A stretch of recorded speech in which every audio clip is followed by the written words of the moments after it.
युवाओं का या बहनों का या भारतीय संस्कृत ज्ञान परीक्षा का, इसी तरह के और भी बाल संस्कार शाला, कन्या कौशल, किशोर कौशल, सारी बातें, तो क्या वो सारे प्रतिनिधि हमारे जो समन्वय समिति है उसमें शामिल हैं कि नहीं है? वो एक देखने की बात, कोई छूट तो नहीं रहा। तीसरी बात यह है, कहीं नोट करते रहे तो ठीक रहेगा। तीसरी बात यह है कि जो हमारी शक्तिपीठें हैं, तो शक्तिपीठों के प्रतिनिधि अपने समन्वय समिति में शामिल हैं कि नहीं है? कोई छूट तो नहीं रहा। इसीलिए शक्तिपीठ जो है रजिस्टर्ड या अनरजिस्टर्ड, सबकी सूची भी मांगी गई थी, है ना भैया? मिल गई है, मिल गई है।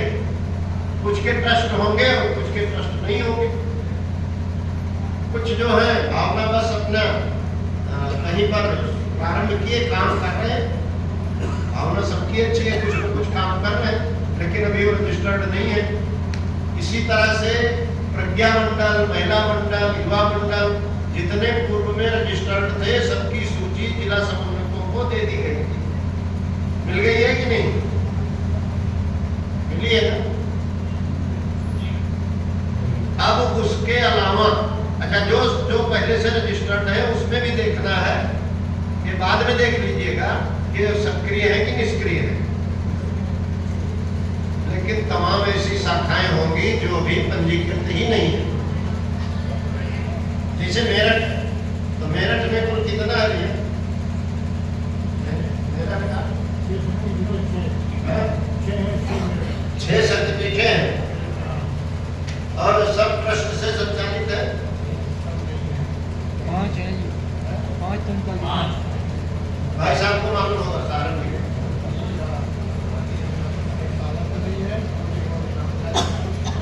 कुल अपने जिले में मेरठ में कितनी शक्तिपीठें या प्रज्ञा संस्थान है? प्रज्ञा पीठ 6 है। और ट्रस्ट से कितने संचालित है? मेरठ में बना है, यहाँ की समिति का मन नहीं, सब बना रखा अपना लोकल। ये तो वेद माता में ही सीधे है। ये सीधे वेद माता है, कल्याण नगर है वो भी सीधे वेद माता में है, और जो कैथवाड़ी है वो भी सीधे वेद माता में है। 3 वेद माता में ही है। हाँ, और जो ये अपनी वनस्थली वाले शक्तिपीठ है वो जिला में है, जिला गायत्री परिवार ट्रस्ट। और एक अंका खेड़ा में शक्तिपीठ है, उनका अपना यहीं का 2-3 साल पहले से यहीं का ट्रस्ट बना हुआ है, मेरठ का लोकल ट्रस्ट। लोकल ट्रस्ट, हाँ, उनकी क्या पोजीशन है? इसी तरह सारे जिलों की है। तो एक उदाहरण बता रहे हैं, सभी जिलों के जो हमारे प्रज्ञा संस्थान हैं उनकी क्या स्थिति है। तमाम जगह एक चीज और है कि भाई प्रज्ञा संस्थान है, लेकिन वो ट्रस्ट जो है वो विधिक रूप से काम नहीं कर रहे हैं।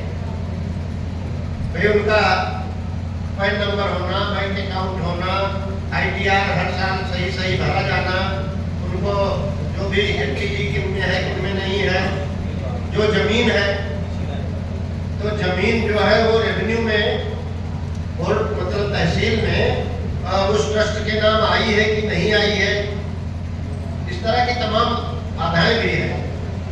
आपके यहाँ नहीं होगा, जब जागरूक लोग होंगे तो इस तरह की भी समस्याएं आती हैं। अभी सहारनपुर वाले भाई लोग क्या कहोगे? समय की मार है। सरसावा का जो वो था चेतना केंद्र रोड पर है, अब वो उसको खरीद लिया। अब खरीदने के बाद है म्यूटेशन होना था, खारिज दाखिल, जिसका है उसका नाम कटे, हमारा नाम दर्ज हो। और भैया लेखपाल खाली 5,000 रुपये मांग रहा था, और ये लोग उससे लड़ बैठे। अब उसने उल्टा करके नहीं डाला नहीं कि इन्होंने कम स्टाम्प लगाया है, इसका ऊपर से मुकदमा करा दिया। और मुकदमा चलते चलते 12 साल हो गया, 9 लाख रुपया जुर्माना हुआ। अभी भी वो म्यूटेशन पूरा पता नहीं हो पाया कि नहीं हो पाया।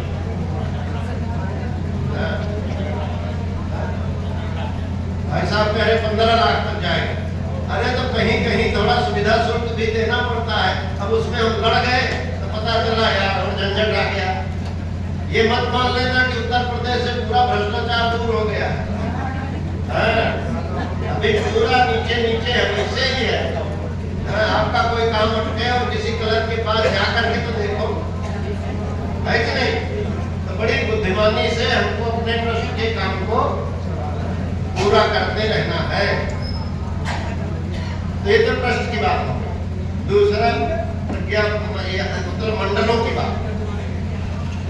मंडल हमारे कौन कौन रजिस्टर्ड है, और कोशिश ये होनी चाहिए कि जहां हमारे गायत्री परिजन हैं, हम कहते हैं 2 लोग ही हैं 4 लोग ही हैं, तो उनका एक प्रज्ञा मंडल रजिस्टर्ड करा दीजिए। भैया अभी बताएंगे आपको, रजिस्ट्रेशन का पूरा फॉर्म भर करके भेज दीजिए। और इन्होंने कहा है कि जैसे हमको सही फॉर्म मिलेगा 1 हफ्ते के अंदर उसको रजिस्ट्रेशन नंबर हम दे देंगे। हमारे प्रीतम और संतोष जी के लिए होनी चाहिए।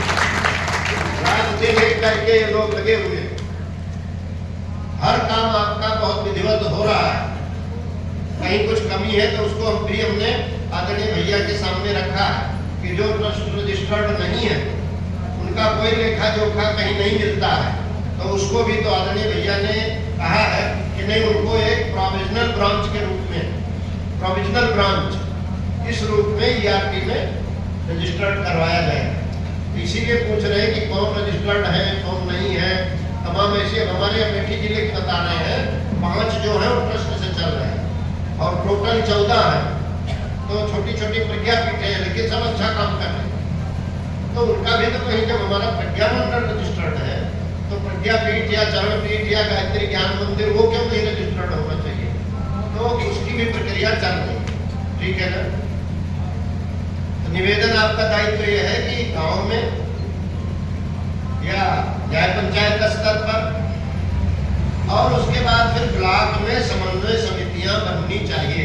अभी जो जिला समन्वय की रिपोर्ट देंगे तो उसमें ये बिंदु भी रहना चाहिए कि हमने हमारे यहाँ इतने ब्लॉक हैं और इतने ब्लॉकों में भी हम इतने, ठीक है 15 ब्लॉक है लेकिन अभी हम 6 में पहुंचे हैं, 6 की हमने मान लो बना ली है, ठीक है 9 बाकी है तो उसको भी बनाएंगे। कहने का मतलब ये है कि वो समन्वय समितियां भी बन जाए ब्लॉक स्तर की, ठीक है ना, तहसील स्तर की, शक्तिपीठ है। और बात यह है कि जो हमारी